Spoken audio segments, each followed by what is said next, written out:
contact session here in Cape Town, the third session of this morning, and we are still looking at those tutorial calculations at the back of chapter 1.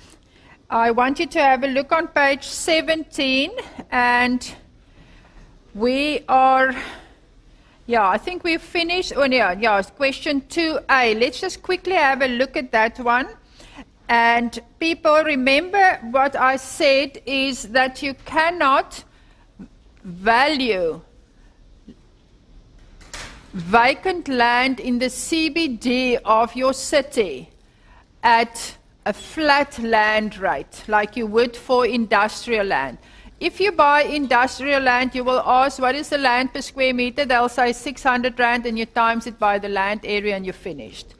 If you buy land in the CBD of Cape Town, you buy it based on a certain value of that bulk. In other words, how big a building can I put up on this vacant piece of land, and I will pay a certain bulk square meter rate. In other words, I'm paying for the potential to put up a 10-story office building on this land. No. So if we want to calculate the bulk rate, and we just did it for that previous sum, what was our bulk calculation?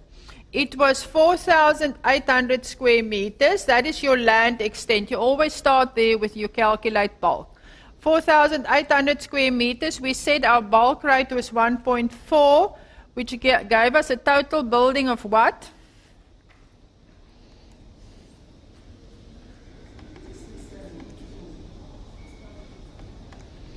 6720. 6720, people, that's your maximum permissible bulk, allowable bulk. Okay. Now, if we are going to buy this vacant piece of land, 4,800 square meters, imagine it's just opposite the street from here. And I tell you that the bulk rates in Cape Town is 4,500 Rand per bulk square meter. Calculate for me what you will pay for this piece of land. If the bulk rate is 4,500 Rand per bulk square meter, people, not per square meter, per bulk square meter,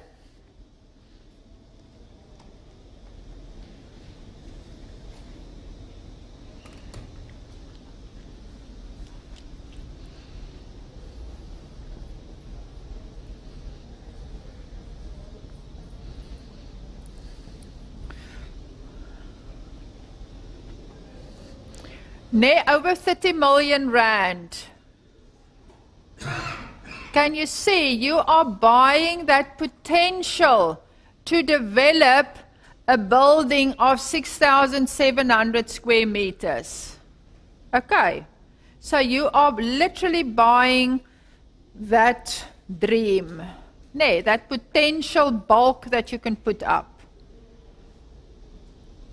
Can you see that you cannot value this? Because this bulk factor changes from earth to earth, from zoning to zoning. So we cannot have a flat land rate in the CBD of Cape Town. It will all depend on the zoning, what you will pay for that land. What you can do with that land, that is what you will pay for it.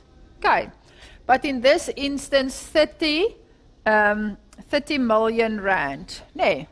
For that building that you see here, there at the corner near the station and the castle, if you come up that robot again, they're busy building there. They are putting up 2 extra floors of structural steel floors on top of this old building. So they are increasing the bulk available. When they bought that building, it was quite dilapidated. I think they are going to make a very upmarket decor shop there. So they've increased the bulk with that structural steel. It's probably due to the weight of the building.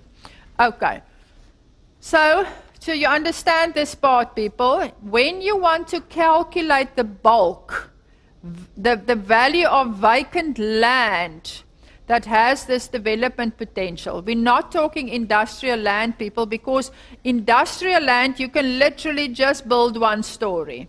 For those of you that came by plane, you can have a look and see how high the volume of those industrial properties are, but they are still only single-story buildings, even though they are 15 meters high. No, they have the shelving system inside and these little motorized carts, and it picks up the boxes and it takes it there, and you know, it's sort of mechanized. But it's high volume, but only a single story. Nobody wants to run up flights of stairs carrying boxes in an industrial building. No, you want one single story. Not so for commercial properties, people. Commercial properties, the value is based on that floor area, floor factor, FAR, that you receive from the city. The bulk rate, everybody knows what's the market value, what they will be prepared to pay for that bulk. This side of the city, 4.5. If you go towards the waterfront, it becomes 5,000 a bulk square meter. Okay. So, for this piece of land, you will pay for the land only 30 million rand. Okay. That is just the land value. Okay. So that 450 is the standard rate for the bulk? I won't. He's asking if 430 is the standard rate for bulk. No, it's the market rate. No. If Cape Town now suddenly experience a terrible drought, it's not raining a single drop for the next 10 years, can you see that this will change? No. Nobody will want to develop here in Cape Town because there's no water. You can have the most beautiful building, but no water, nobody wants it. No. So it is the current market rate for bulk in the city of Cape Town. Yeah. Cape Town, you must remember, has got a very small CBD. No. It's much lower in Johannesburg, but Johannesburg has got a much bigger CBD. No. So they are paying about 1.5 to 2,000 rand per bulk square meter. Say you are buying old buildings and converting it into student accommodation. Okay. Something like that. Okay. But okay, people, what you need to understand is, if we look at question 2A, you are interested in buying an existing office building of 2,000 square meters. Quickly read through question 2A.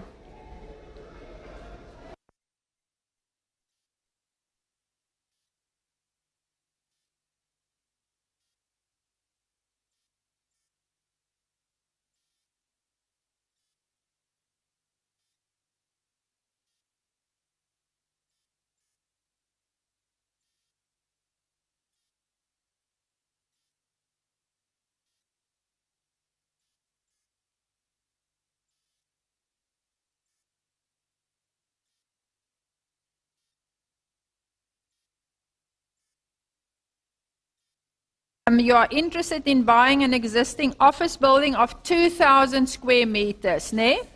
Calculate the value of the bulk available at the property if the earth has an extent of 6,300 square meters and the market value in this instance is 1,350 square meters per bulk square meter. The floor area ratio or floor factor is 4. So where will you start with this calculation? We are looking at 2A.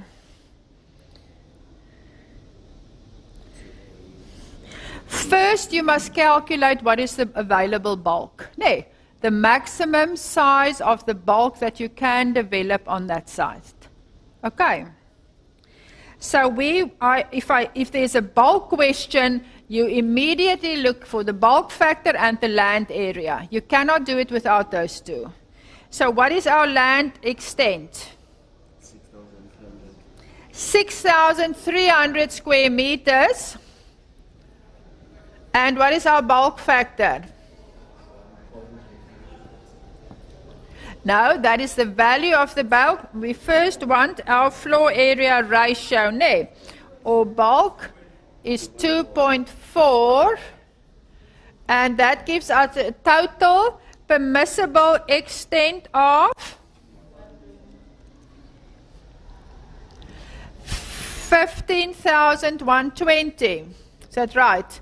People, can you see my building cannot be bigger than 15,120 square meters? Okay. But I have already used 2,000 square meters of this bulk. Now, I'm telling you, I'm looking at this building and it's 2,000 square meters. When I go to the municipality and I find out about all the restrictions, I see, oh my word, this has got a bulk factor of 2.4, which means I can actually extend this office building to 15,120 square meters in total. Yeah. So that leaves me with another 13,120 square meters that I can still develop on this site. Okay. It will now all just depend on how that 2,000 square meters is situated on the site, if you have to demolish everything or whatever. But can you see, this is what is left over, people, and this is what people will be prepared to pay for. Not the 15, the 13. Because the 2,000 square meters has been bought. Okay. And then you can times our bulk rate, our market rate for bulk is, what did you say, 1350? 1350 per bulk square meter.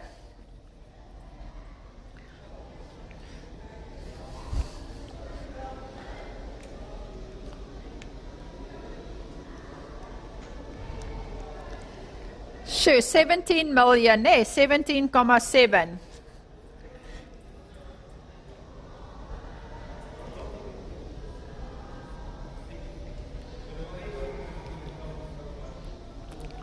People, you must now understand this very carefully. No, this 17.7 million has got nothing to do with the value of the existing building.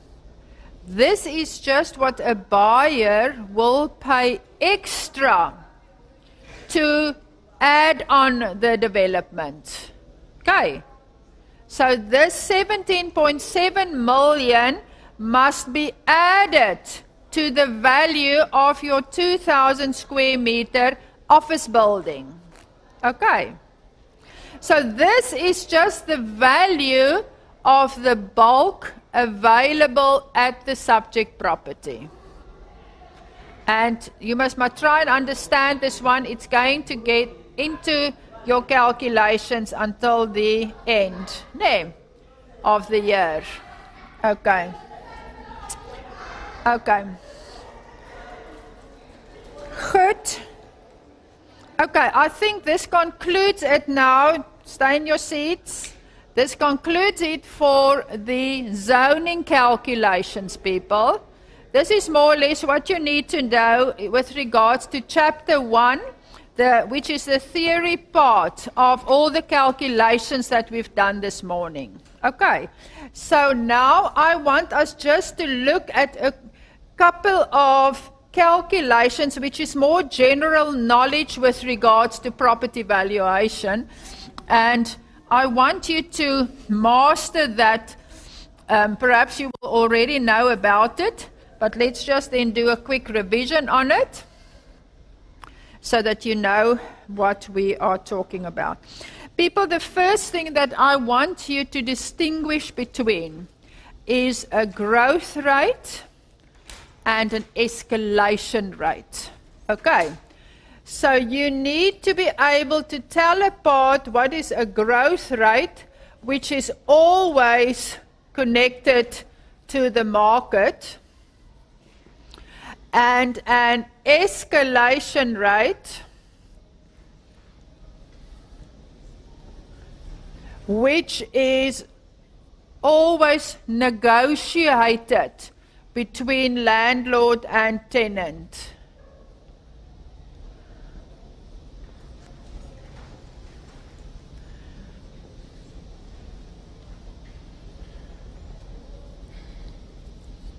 Okay.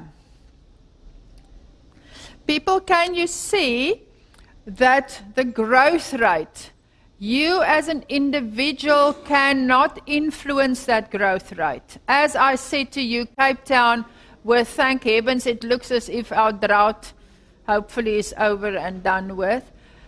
Can you see that if Cape Town, if there was no change in terms of our rainfall patterns and it just got drier and drier in Cape Town, can you see the influence it will have on our local property market? As I said, you can have the most beautiful building, but if there's no water in the taps, nobody wants it. So can you see how that would influence the market in Cape Town? Okay. Does it make sense? No. The opposite was true a couple of years ago, where there was the perception that Cape Town has got a good municipality, and that their service delivery, So which had people moving from Gauteng or wherever, if they came to retire, they will retire here, Garden Route and whatever. The moment the drought story started, day zero, the people moved back and said, you know what, can't help, we have a house at the sea, but no water. So that had an influence on property growth rates over time. Okay. Escalation rate, not so. People, escalation rate is negotiated between you and me as landlord and tenant, based on, let's call it inflation, but also on the sort of growth rate over time. We are saying, I always use the example, if you have a flat and you can get 5,000 Rand per month for that flat, will you rent it out for the next 5 years at 5,000 Rand? No. Everybody immediately says no. Why? Because of inflation. No. Inflation is eating away at the buying power of your money, so you want at least to be compensated for inflation. Okay. So if we look at growth rates at the moment, we look at market growth rates, we work on roughly 5%. People, if we get 5% growth, then at least it means we are sort of keeping up with inflation. We are just towing the line here. But we don't want less than that. But if we can get 5%, at least it means we are staying in the same position, but we are hoping for better. But 5% is sort of a safe growth rate to assume. But obviously you can research and determine what was the actual growth rate. Then an escalation rate, people, at the moment, anything between 8 and 9%, we call it the market escalation rate, because that is what most of the landlords and tenants are signing their commercial lease agreements at. For those of you that work with lease agreements, and so every day, you sometimes get an uninformed tenant, then you say, okay, what about 10%? And he says yes. Because he doesn't know what that is based on. Okay. The Reserve Bank at the moment is keeping inflation between 3% and 6%. That is their mandate. We do not want inflation higher than 6%, otherwise they start putting some processes in place to bring inflation down. Okay. Okay, so we are working between 8 and 9% for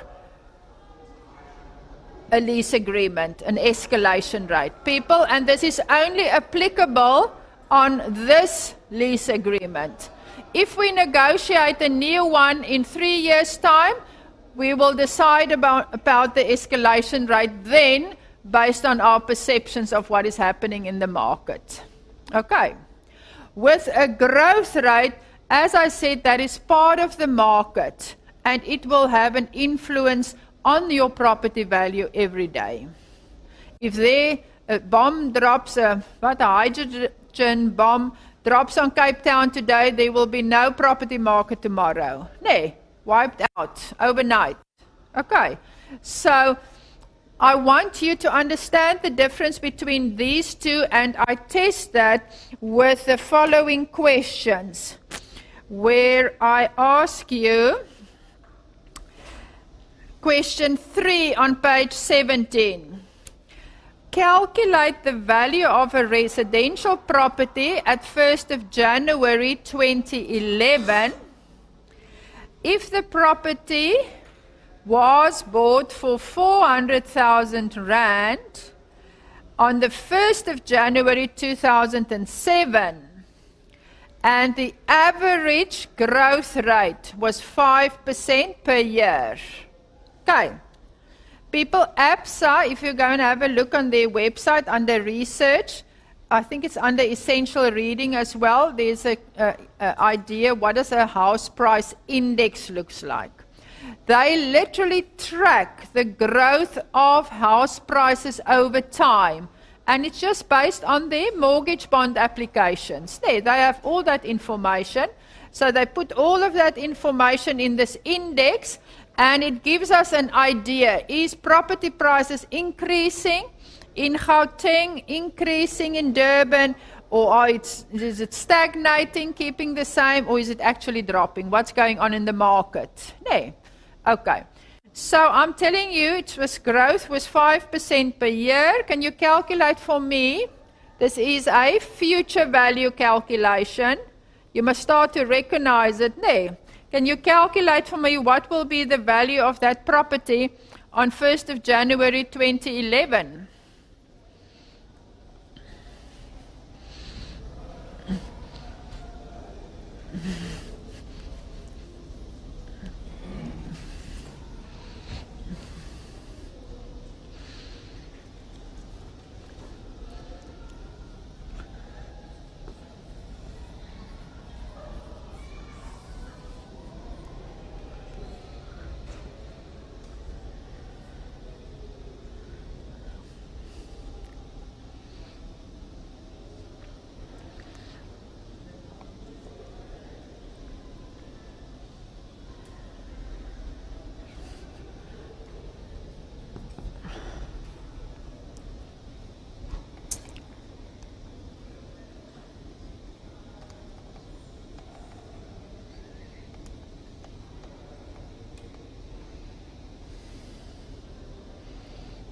$486,202.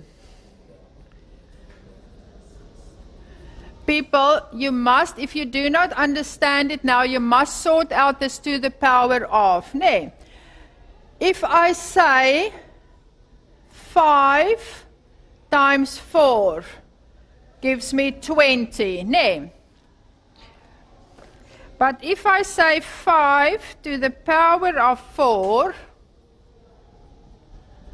gives me 625.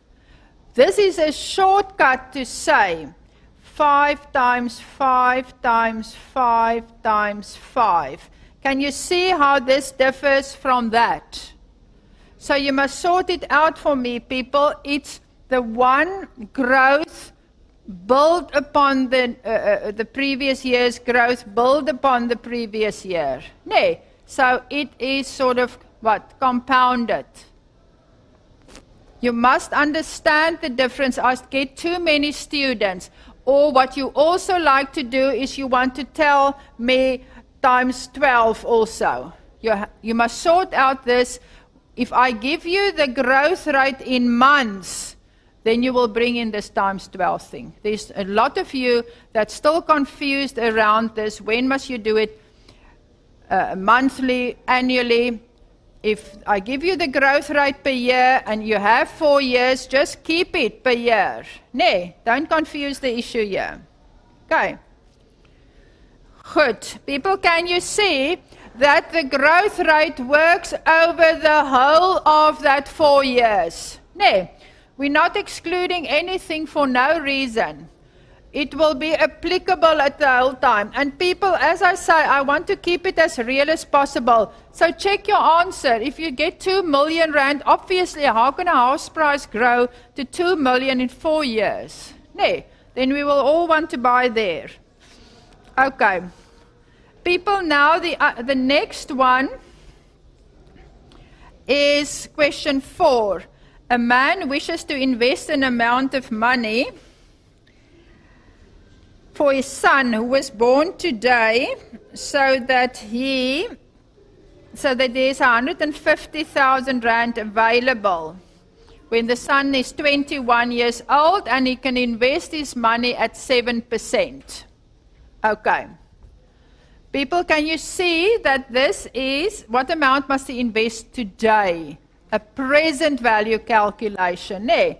So it is present value equals future value times 1 plus I to the power minus n. No.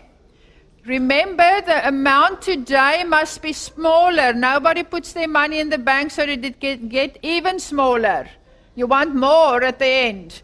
So you are saying it's 150,000 times 1.07. You can invest it at 7% for 21 years.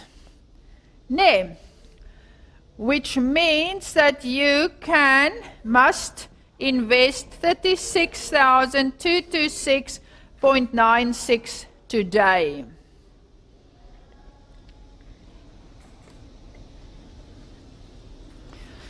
So please just do a common sense check when you're finished and check, okay, the present value must be smaller because after 21 years I'll get 150,000 rand. Okay. So there's a present value and a future value calculation for you, no?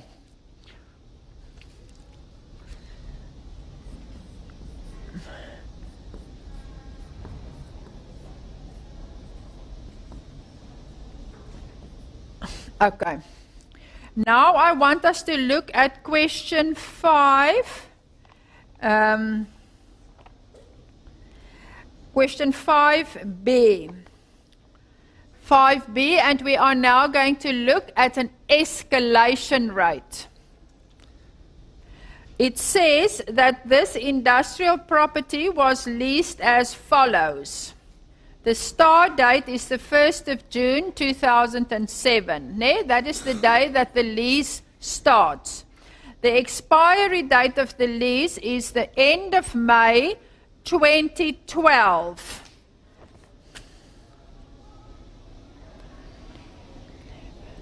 Okay. The escalation rate is 9%, and the rental was signed at 40 Rand per square meter per month. People, that is the language of real estate, commercial property. We are talking in a rate per square meter. Then you can compare the different buildings. So, we want again a future value. So it's 40 Rand times 1.09. Now the catch is to the power of what? Use your fingers, people. Laat ons sien.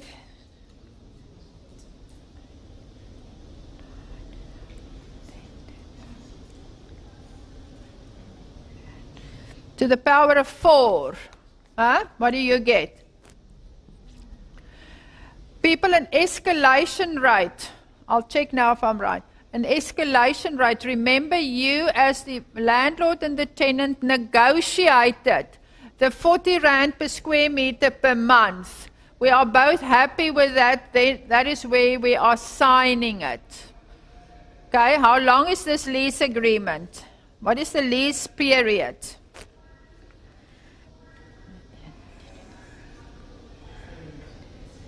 Is it 4 years? 7, June 8, June 9, June 10, June 11, June 12. It's a 5-year lease agreement. No. So people, can you see, we only escalate for 4 years.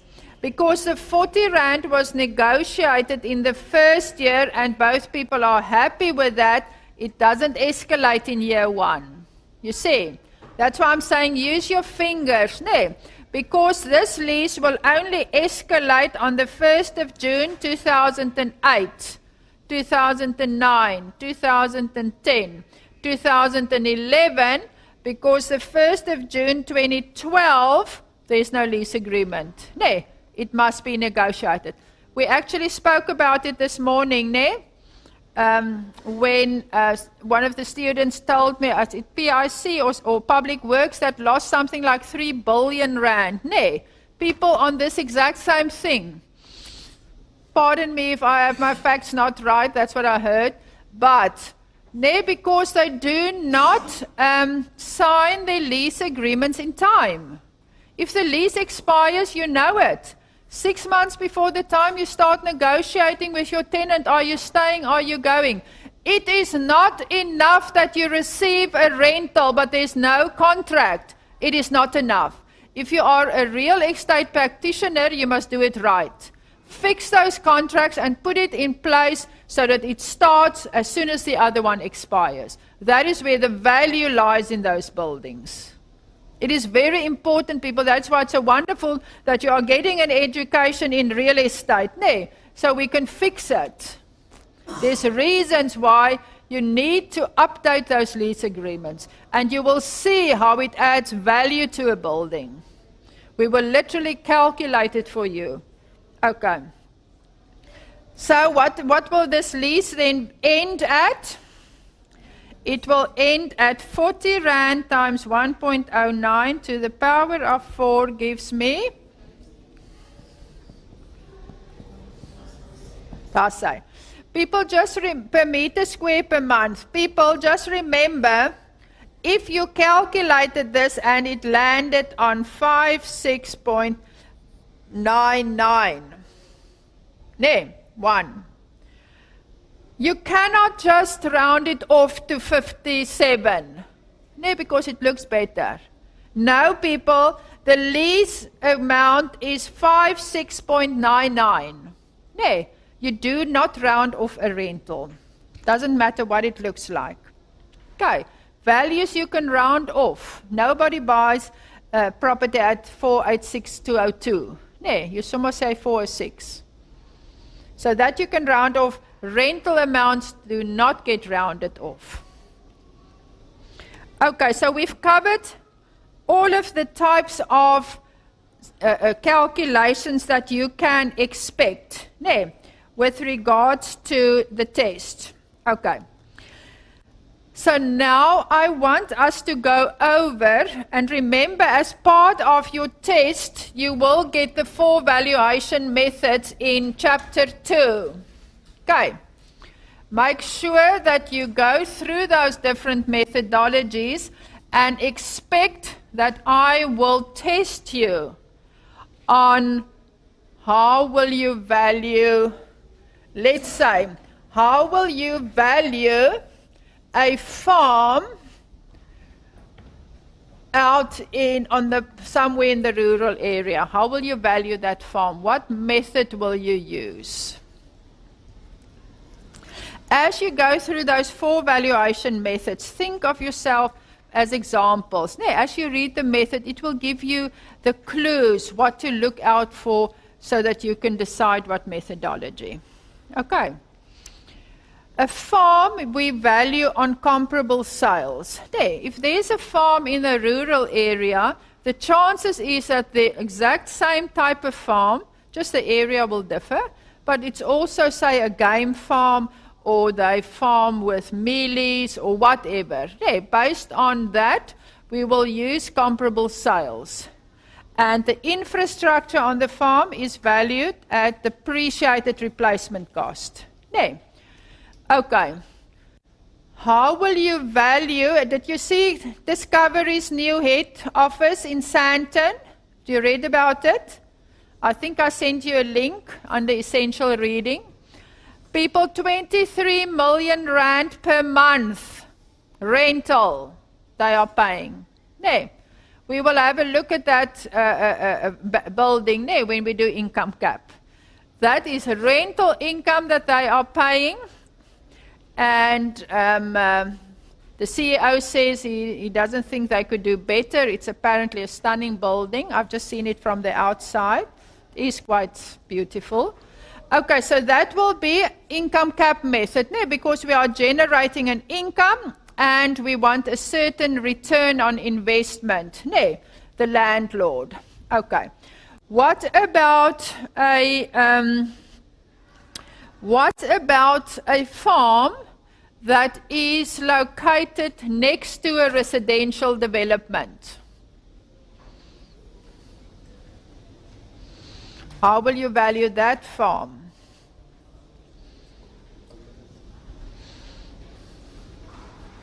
Residual method. People, because you are now seeing that this farm has got a residual, has got value in it. Okay. So, in other words, you are going to take the rezoning into consideration and you will value it. How many opportunities can I cut from this farm? Okay, so that will be residual. Okay, what I want us to look this morning at is depreciated replacement cost. Give me an example. What kind of building will you value with the depreciated replacement cost? Any building. Church, very good example. What else? What about government school, government hospital? What about Cape Town Sports Stadium? White Elephant? Those kinds of unique properties where there's no market information. You're not going to get another sports stadium like that on the market so that you have certain ideas around what the market is dictating you should pay for that property. So the methodology behind the depreciated replacement cost method is saying, if we need a church in this location, but there is no church, what is the alternative? We will just have to build one. Not so. But now we are saying, but okay, there is a church, a 50-year-old church in this neighborhood that we can buy. Or say, Department of Public Works wants it moved to whatever. So we start out by saying, what is it going to cost us, this church that we are looking to buy, what will it cost us to replace it exactly as it is? People, the same finishes, the same quality of, say, tiles or carpeting or whatever is in that church. The same type of building. You're not going to improve it now. Okay? So you are going to replace it. Go and have a look under, I think also under general or essential, somewhere in content. I've given you ACOM, they are quantity surveyors, their little book on construction costs. So it's a fantastic little book. Go and have a look there. It'll give you ideas around what would you pay more or less in terms of construction costs. Okay, so we have a church here. You must make a distinction, people, between gross building area and gross lettable area. Okay. We will be using the gross building area for depreciated replacement cost, and gross lettable or rentable area we use when we do income cap. So you must make sure which is which. Okay? Let's say that is the surface bed. We are looking at this church on plan like that.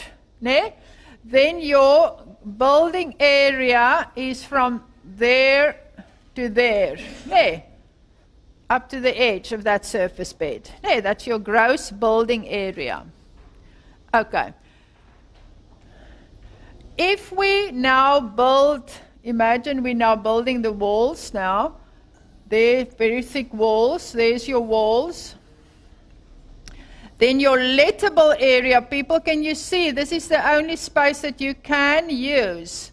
So that is your lettable area from the inside of the wall to the inside of that wall. There, lettable area. So we are using building area, the bigger one. Okay, 500 square meters of building area. And let's say there is a rate for that building and it's 5,000 rand per square meter to build the standard church. Ne?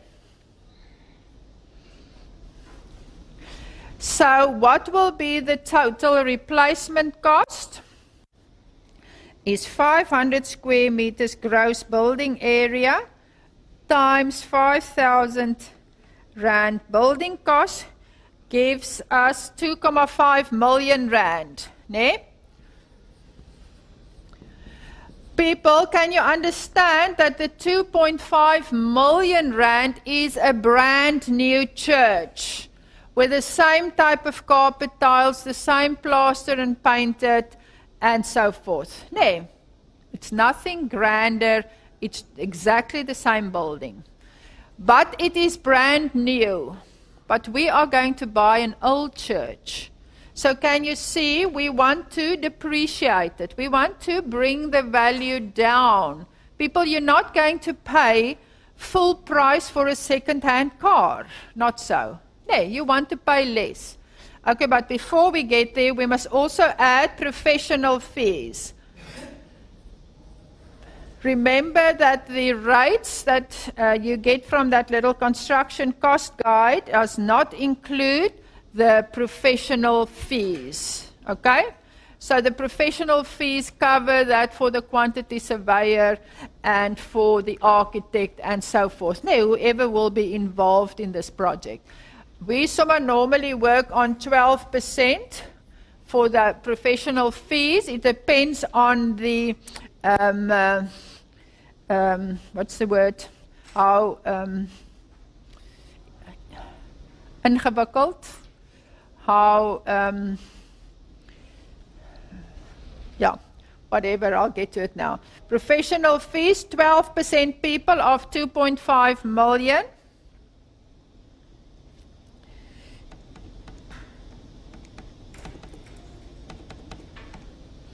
Yeah, how complicated the project is, no? Okay, so 300, do I have it right? Is it 300? No. 300,000 will go towards your professional fees. So your total replacement cost will be 2.8 million rand. Okay. Now we need to deduct something for the fact that this is an old building. Okay. Now, people, again, the problem with this course is that I give you all the variables because I want you to give me the same answer. It makes life easier for me. In real life, all of these you would need to source and research yourself. You will have to get the plans from somewhere or phone the architects to give this to you or whatever. You will have to source that. You will have to find out. No, phoning contractors who has built a church recently. Can you give me an idea on a square meter rate? Or you can break the church up into different components, the toilet areas, the kitchen areas, the hall area, and so forth. Okay. I'm good, and you? I'm good, thanks. I just wanted to make an announcement. We were supposed to have a seminar in lecture 38. Okay, but this is distance learning, so this is not CPUT. Yeah, so they won't be involved in your. Okay, okay. Okay, so yeah, whatever my story. Okay, then people now we have the total replacement cost now. Brand new. We want to deduct something for the fact that it's old. So minus our depreciation. We are going to take off depreciation for the fact that it is old. Nee, it looks old. The tiles in the foyer are cracked. The paint is peeling, nee, in the church area. There's cracks in the wall, there's waterproofing problems, whatever. Nee. In real life, you will phone a contractor and you will ask him, listen, what will it cost? Just give me a ballpark figure. What will it cost to rectify this maintenance? Or what will it cost to retile 20 square meters? Something like that. Nee, you will get certain costings for physical depreciation. Nee, you can see it, people. There can be physical depreciation that you can cure. Something like paint the walls. We paint it, it looks brand new. Nee, there will be physical depreciation that's incurable. In other words, say for instance this building burned down and all the reinforcement in the concrete is now compromised. Nee, then we will have to demolish the building. Nee, we cannot now, it will cost, well, we will have to demolish. So it's incurable. That is our physical depreciation side. Then we get a second factor, economic depreciation. Okay. Sorry, I want to do it in sequence. Functional depreciation. In other words, how is this building complying with modern requirements? Nee. Say, for instance, you're buying a school or perhaps buying a church. Nee? Everybody these days has got stuff going on at the church. Is there a kitchen? Is there enough ablution facilities for all the people that can come to church? Nee. In the old days, the computers were the size of this room. Nee. Nowadays, it's this small. Nee. So how functional is this? Modern office tenants want big open space. Nee, they will decide how, they will partition it off. They don't want brick walls to tell you how big the office should be. Okay. Functional depreciation. The last one is economic obsolescence. People, that's the only one. Economics obsolescence, external factor. That's the only factor that the owner can do nothing about. It has to do with the market out there. Income of population or people moving away from this city, nee, or town. So there's nothing you can do about it. The province decide to waylay the main road and now they miss your filling station. Nee, there's nothing you can do about it. Your business is going to close down. It's just a question of time. Okay? So that is your economic depreciation. I will always give you a little scenario and I will say, the toilets have been vandalized and it will cost 2 million rand to fix it. Nee. Then you know the 2 million is your depreciation. Nee. I will give you a little clue and you will know that that is the depreciation because you are deducting whatever it will cost to make the building brand new. Nee. So in this instance we are saying, no, 2 million is too much. Say 200,000 to fix the toilets, that's our depreciation. So that leaves us with 2.6 million. But we're not finished yet, people, because we've only looked at the building here. What about the land on which this building is situated? No. So we have to add the value of the land.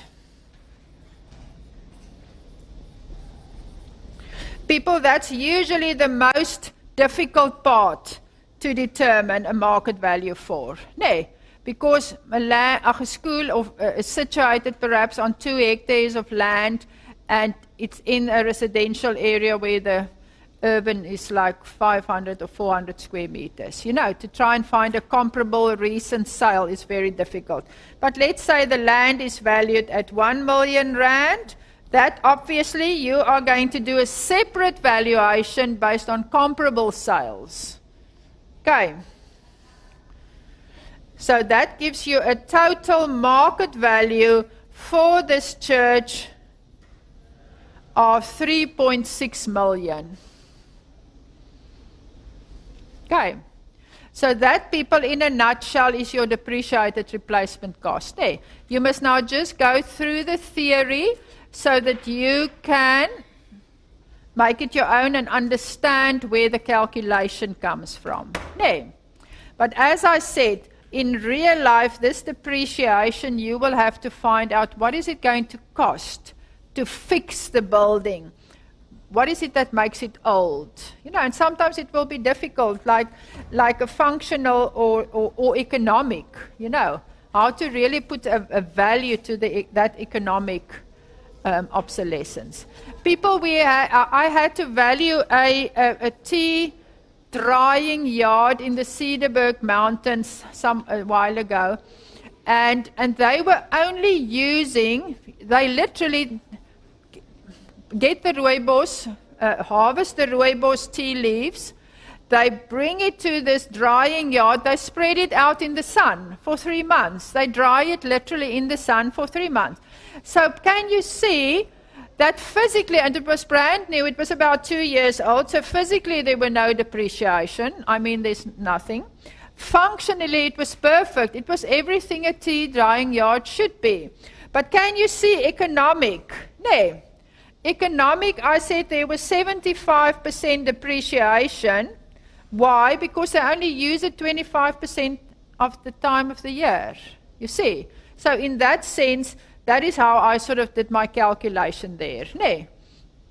That's while I was talking to the people and the client, and you find out these kind of things, and later on, when you do your calculations, you think, you know what? They're only using it 25% of the time, so there's depreciation of 75%. They can use it for nothing else the rest of the year.